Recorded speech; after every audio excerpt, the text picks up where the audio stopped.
Bienvenue à toutes et à tous pour ce 49e congrès de la FEAP. Merci à vous d'avoir fait le déplacement pour ce congrès exceptionnel, exceptionnel par le lieu, exceptionnel par le thème.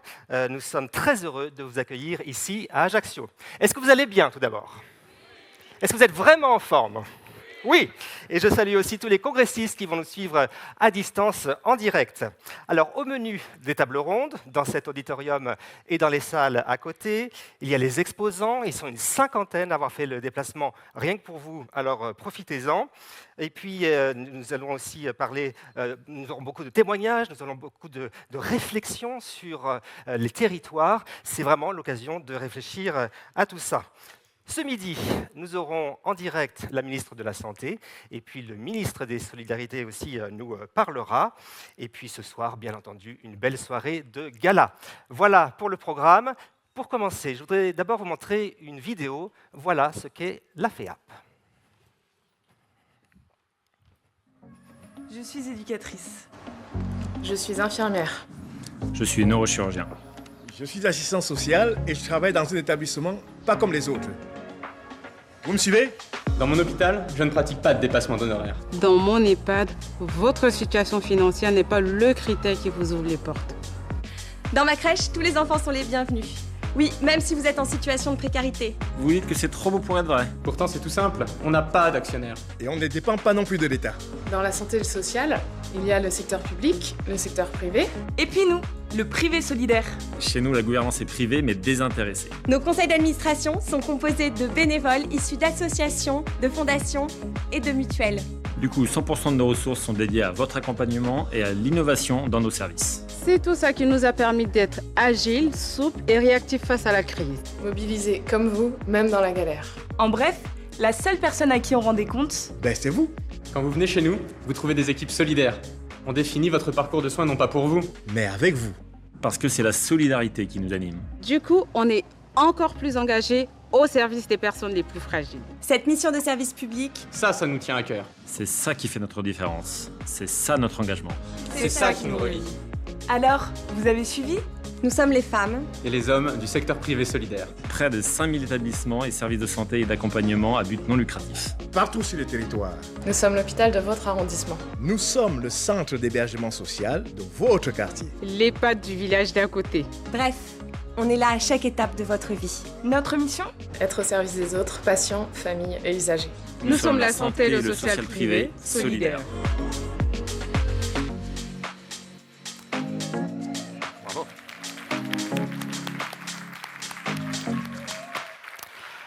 Alors, le thème de cette édition, ce sont donc les territoires, le privé solidaire au cœur des territoires, des contraintes aux opportunités. Alors les contraintes, je pense que vous les connaissez, vous les vivez au quotidien, on en parlera bien entendu, mais je voudrais surtout dans ce congrès qu'on parle des opportunités. Je le disais, vous allez avoir beaucoup de témoignages, beaucoup de réflexions, mais aussi des solutions concrètes, des idées innovantes qui marchent. Alors ce congrès, ce sera comme une boîte à outils, une boîte de bonnes idées que vous pourrez ramener chez vous et les mettre en œuvre, pourquoi pas. Alors pour ouvrir ce congrès, j'appelle la présidente de la FEAP ainsi que les délégués régionaux de Corse, Antilles-Guyane et Océan Indien.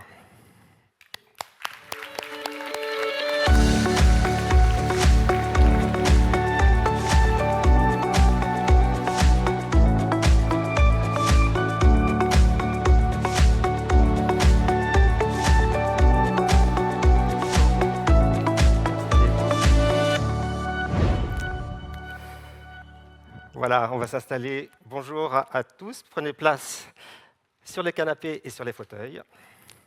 Bonjour. Ici, s'il vous plaît. Et voilà. Alors, nous sommes avec Odile Lin. Bonjour, vous êtes déléguée régionale Antilles-Guyane, DG de l'association Accueil Bel Âge. Antilles-Guyane, donc on connaît, mais dites-nous comme ça des noms de lieux qui font plaisir, qui font rêver. Ah, micro, bien sûr. Les Antilles-Guyane, nous sommes sur à la fois des îles et sur le continent, Ouais. puisque quand on parle des Antilles, il faut entendre la Guadeloupe et la Martinique, et puis la Guyane, qui a une frontière commune avec le Brésil. Voilà. Et on va beaucoup parler de Marie-Galante aussi, je crois. Marie-Galante, les Saintes. Donc nos adhérents sont à la fois sur tout l'archipel de la Guadeloupe, et aussi sur le territoire de Martinique, que ce soit aux Marins, aux Trois-Îlets, voilà. Et nous sommes avec Tiffaine Topkamp aussi. Bonjour, un micro pour vous. Déléguée régionale adjointe Océan Indien et directrice générale de l'association Saint-François d'Assise. Alors quand on dit Océan Indien pour la FEAP, ça... C'est l'île de la Réunion et Mayotte. L'île de la Réunion et Mayotte. Nous sommes aussi avec Philippe Tchevoli. Bonjour. Bonjour. Directeur régional Corse de la FEAP et directeur de l'accueil de jour à Serenita. Bon, la Corse, c'est la Corse. L'île de beauté. L'île de beauté, effectivement, ça aussi, ça fait rêver. Et puis nous sommes aussi avec Marie-Sophie Dessol, présidente de la FEAP. Bonjour. Bienvenue donc à tous les quatre. Eh bien, si on commençait par Antilles-Guyane, pourquoi pas, hein, on va voyager avec vous. Odile Lin, je vous laisse quelques minutes pour ce mot d'introduction et ouvrir ce congrès ensemble. Oui, merci. Donc, Madame la présidente de la FEAP, chère Marie-Sophie, Monsieur le directeur général, cher Charles, Monsieur le délégué régional de la Corse, très cher Philippe, Madame la déléguée régionale de l'Océan Indien, chers collègues, délégués régionaux, chers adhérents, chers partenaires, chers tous. C'est un grand honneur, une grande joie que d'ouvrir le 49e congrès de la FEAP ici, à Ajaccio, en Corse, un congrès d'exception réunissant les territoires de la Corse, de l'océan Indien et des Antilles-Guyane et toutes les autres régions afin d'explorer les richesses et les défis de ces territoires uniques. Au regard des défis auxquels nous sommes confrontés, il est crucial d'explorer comment les contraintes territoriales peuvent se transformer en opportunités afin de renforcer notre système de santé. Les territoires des Antilles-Guyane, de la Corse et de l'océan Indien partagent plusieurs caractéristiques, dont notamment l'éloignement géographique, mais aussi des spécificités économiques, environnementales et sociales qui impactent leurs modalités d'accompagnement. Ensemble, nous pourrons voir comment les particularités territoriales permettent d'innover et d'aller au plus près des populations. Comment ce que l'on pourrait caractériser de contraintes se transforme en richesse. Autant de questions que nous aurons l'occasion d'aborder dans le cadre de ce congrès inédit. Notre thème, le privé solidaire au cœur des territoires, des contraintes aux opportunités, est plus que jamais pertinent. Il nous invite à réfléchir sur la manière dont nos structures de santé sociales et médico-sociales peuvent non seulement résister aux défis, mais aussi les transformer en occasion d'innovation et de progrès. Les territoires de la Corse, des Antilles-Guyane et de l'océan Indien affrontent plusieurs défis majeurs en matière de santé et peuvent être résumés comme suit. Alors, nos territoires connaissent de fortes disparités dans l'offre et l'accès aux soins de santé. L'éloignement géographique et les contraintes économiques affectent la disponibilité et la qualité des services de santé. Les patients de nos territoires ultramarins doivent souvent se déplacer vers des centres de soins éloignés, parfois même vers la métropole, pour recevoir des soins spécialisés. Nous avons des problèmes de santé spécifiques, comme les maladies chroniques, telles que le cancer, le diabète, et les maladies cardiovasculaires qui sont prévalentes dans nos régions. Mais nous avons aussi des maladies infectieuses comme le VIH, la tuberculose et les maladies tropicales. Nous connaissons un lien fort entre environnement et santé. Nous avons affaire à des risques environnementaux tels que les événements climatiques extrêmes, la pollution, le chlordécone, et les difficultés de gestion de déchets qui affectent de façon significative la santé publique. Les conditions de vie précaires, notamment en termes d'habitation et d'accès à l'eau potable, exacerbent les risques sanitaires.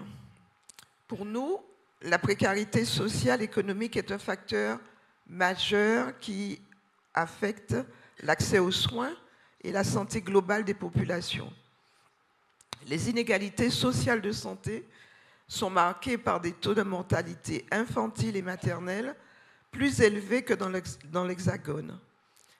Les modes de vie, influencés par les facteurs économiques, sociaux et culturels, ne favorisent pas toujours les comportements bénéfiques pour la santé, ce qui contribue à des problèmes tels que l'obésité et les maladies cardiovasculaires. En plus, sur nos territoires ultramarins, nous avons à faire face à des difficultés pour attirer et retenir des professionnels de santé, ce qui affecte la qualité et la continuité des soins. Pour nous, la nécessité de coordination des parcours de soins et d'une adaptation des pratiques médicales aux spécificités territoriales est soulignée. La stratégie de santé pour les Outre-mer met l'accent sur la prévention, la coordination des soins, l'innovation et la coopération régionale pour répondre aux défis sanitaires spécifiques à ces territoires. J'appelle de mes vœux que le congrès dans cette belle île de beauté nous permette collectivement de mieux connaître nos territoires, d'échanger et de partager sur nos similitudes et particularités, mais surtout sur les actions adaptatives et innovantes qui sont aussi la force de notre secteur privé solidaire. Je nous souhaite à toutes et toutes 2 belles journées de congrès, riches en échanges, en partage et en perspectives d'avenir. Bien sûr, je remercie tous les membres du COPIL qui ont participé à l'organisation de ces 2 journées de congrès, sans oublier les chargés de mission. Et pour terminer, je vous laisse avec une citation de Nelson Mandela. Individuellement, nous sommes une goutte d'eau. Ensemble, nous sommes un océan. Alors, continuons à être cet océan du privé solidaire qui diffuse ses valeurs humanistes et son engagement social. Je vous remercie.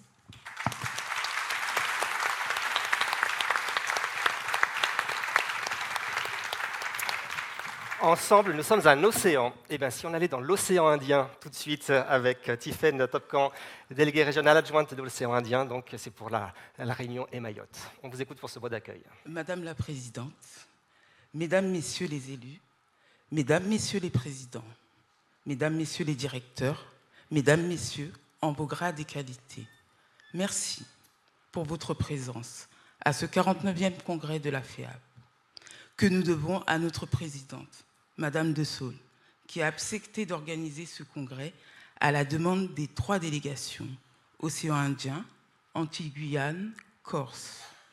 Merci à notre collègue Philippe Chevelli, délégué régional Corse, pour ce congrès, dont je ne doute pas de la qualité de l'accueil qui sera réservé aux adhérents et aux partenaires. Merci à Madame Odile Lin, déléguée régionale Antilles-Guyane, pour le travail qu'elle a mené auprès des autres délégations pour l'organisation de ce congrès et pour sa présence, ainsi que nos collègues de la Martinique, malgré la situation de crise qui touche actuellement leur département. Je remercie également mon prédécesseur, Jean-Paul Pinault, qui a été contraint de renoncer à son mandat pour des raisons de santé, mais qui a œuvré pour la préparation de ce congrès. Je suis fière de représenter la délégation Océan Indien, regroupant l'île de la Réunion et Mayotte, et de mettre en avant notre engagement dans un contexte économique et sanitaire difficile. Située à 10 000 km de l'Hexagone, la délégation Océan Indien, tête de proue dans la zone et en même temps isolée, a dû faire preuve de savoir-faire, de créativité et d'innovation dans le secteur sanitaire et médico-social, que l'on soit sur le territoire national ou ultramarin. Nous sommes confrontés aux mêmes politiques publiques à mettre en œuvre, quelles que soient nos spécificités. Dans ce contexte, agir au cœur des territoires est un défi complexe et enrichissant. Cependant, dans ce défi, il est primordial de comprendre que nous n'agissons pas seuls. Il nous faut garder cette volonté de progrès et soutenir ceux qui agissent avec les habitants dans les villes, les quartiers, les territoires ruraux, sans résignation ni acceptation de l'état actuel. C'est dans l'engagement des citoyens, avec le regard et le professionnalisme des acteurs, et grâce à la volonté des élus, qui portent la vision et la décision, que les territoires peuvent devenir plus coopératifs, plus apprenants, plus vivants. Et le local pourra alors transformer le global. Nous le voyons tous au quotidien, et cela est d'autant marqué dans les territoires éloignés et insulaires de l'outre-mer. Nous avançons tous avec notre réseau local, des partenaires associatifs, privés, publics. Mais nous avons aussi la possibilité d'avancer, de réfléchir de façon collective au sein de la FEAP. C'est ce qui fait la force de notre fédération. C'est ensemble que nous devons innover et initier des travaux communs pour faire face à la complexité de nos territoires et répondre aux enjeux de demain, tels que l'attractivité des métiers dans notre secteur, les évolutions des modèles de prise en charge, l'arrivée de l'intelligence artificielle et les contraintes liées au changement climatique. Le changement est central au regard des transitions à conduire. La réflexion que nous avons menée sur le thème de ce congrès a révélé une multitude de faiseurs qui sont dans l'action pour transformer les réalités du terrain et jouer collectif. C'est pour cela que nous sommes ici. C'est pour cela que nous avons fait le déplacement, pour trouver les recettes, partager les expériences, mettre en avant les témoignages et en faire les clés d'un nouveau modèle. Je vous souhaite de profiter pleinement de ce congrès, qui sera l'occasion d'échanger sur nos contraintes et nos opportunités et amorcer des solutions qui, je l'espère, pourront rayonner au niveau national tout en s'adaptant au contexte de chaque territoire. Merci.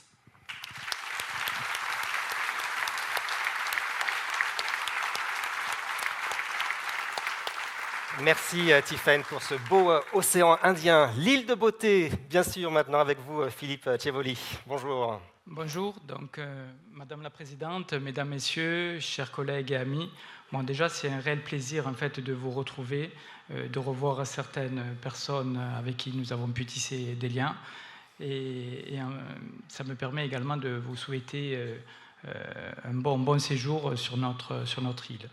Bon, de belles choses ont déjà été dites. Moi, je voudrais dire que ce congrès déjà a permis à ce qu'on puisse travailler ensemble, donc avec les 3 délégations. Donc, ça montre la collaboration que l'on peut avoir entre nous tous, et également l'adaptation également de la FEAP à travers ces territoires, puisque venir en Corse, c'était quand même un défi que la FEAP a relevé, et donc je remercie également qu'on puisse réaliser ce congrès. Ce congrès va donc nous permettre de pouvoir échanger, partager toutes nos expériences multiples et diverses, et également réfléchir aux très nombreux défis qui nous attendent. Comme vous le savez, notre engagement est au service en fait des personnes les plus vulnérables, et c'est au cœur de nos métiers. Chaque jour, nous œuvrons tous pour améliorer la qualité de vie de ces personnes. C'est une tâche très gratifiante, épanouissante, mais également très énergivore. Ce congrès va nous permettre justement de se poser, de prendre un peu du recul et de réfléchir à des solutions nouvelles que le congrès donc nous permettra de définir. Je voudrais également souligner l'importance des territoires à travers notre action. Nous connaissons en Corse, mais dans de nombreuses régions également, l'importance de l'ancrage territorial, et nous savons combien c'est essentiel pour concrétiser des solutions adaptées aux besoins en fait locaux. En ce sens, les échanges qui vont suivre à travers le thème de l'intelligence territoriale vont nous permettre certainement d'avoir des réponses concrètes et également renforcer cette dynamique qu'on peut avoir. Je voudrais également dire que ce congrès va nous permettre de regarder également au-delà des frontières de nos établissements. Comme vous le savez trop bien, et comme a pu le dire Odile et Tiffaine, nous sommes confrontés à de multiples crises, qu'elles soient économiques, sociales, climatiques.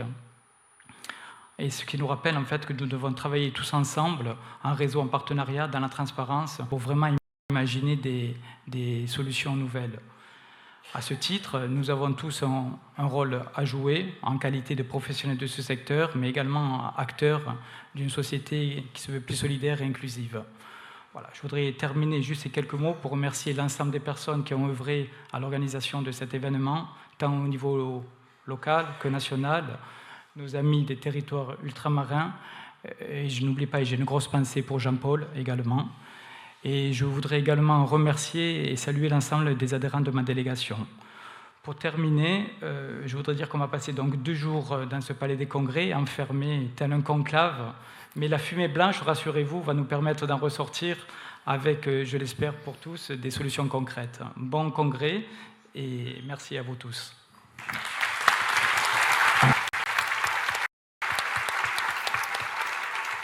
Eh bien, la parole à Marie-Sophie de Saulles. C'était un défi de faire ce congrès. Eh bien, on va le relever pendant 2 jours. Mais absolument, nous y sommes arrivés. Et je dois dire que c'est une vraie satisfaction. L'idée était en l'air depuis longtemps, avec nos 3 délégations régionales. Chacune aurait bien aimé organiser le congrès dans sa délégation régionale. J'aurais bien aimé aussi. Il y en a d'autres qui auraient aimé également. Le conseil d'administration s'est dit qu'il n'était peut-être pas très raisonnable d'aller à La Réunion ou d'aller aux Antilles, mais que finalement, cette de nos 3 délégations régionales était légitime, puisque le congrès habituellement va dans toutes les régions, mais qu'il n'y avait pas de raison particulière que ça ne soit pas également le cas pour ces 3 délégations dont on voit bien qu'elles ont des préoccupations qui sont des préoccupations spécifiques. Ça a été bien dit par les uns et les autres. Mais peut-être, et c'est surtout ça que je voudrais relever, par la contrainte, ont été obligés de développer un certain nombre de réponses agiles, innovantes, dont on peut s'inspirer dans les autres régions, et notamment dans nos régions de métropole.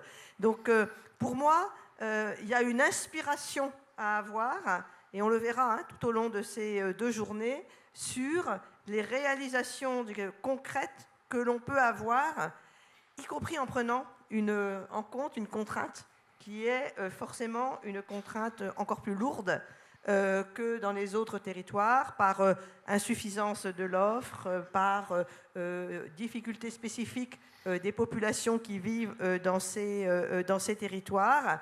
Et donc, à charge à nous tous, congressistes, de pouvoir s'inspirer de ce qui est réalisé dans ces 3 régions. Donc voilà, nous sommes pour 2 jours ensemble et nous aimons ça. Et en plus, nous le faisons à Ajaccio. Et donc, quand vous pourrez sortir du conclave et donc de l'auditorium, vous verrez que quand même on a une vue sur la mer qui est absolument magnifique. Je vous incite quand même à rester pour les tables rondes, mais il y aura des pauses. Et donc, les pauses peuvent effectivement servir d'abord pour aller voir les exposants qui ont aussi répondu présents et qui nous sont fidèles, bien, malgré le déplacement à réaliser, et puis d'aller voir la mer. La mer juste à côté du lieu de travail, c'est quand même pas mal. Merci beaucoup. On vous applaudit tous les 4. Vous pouvez regagner votre place dans le public. Et Marie-Sophie, on vous retrouvera un peu plus tard pour parler des questions d'actualité, les sujets d'actualité de la FEAP. On vous retrouvera bien sûr tout à l'heure. Alors nous allons, je vous en prie.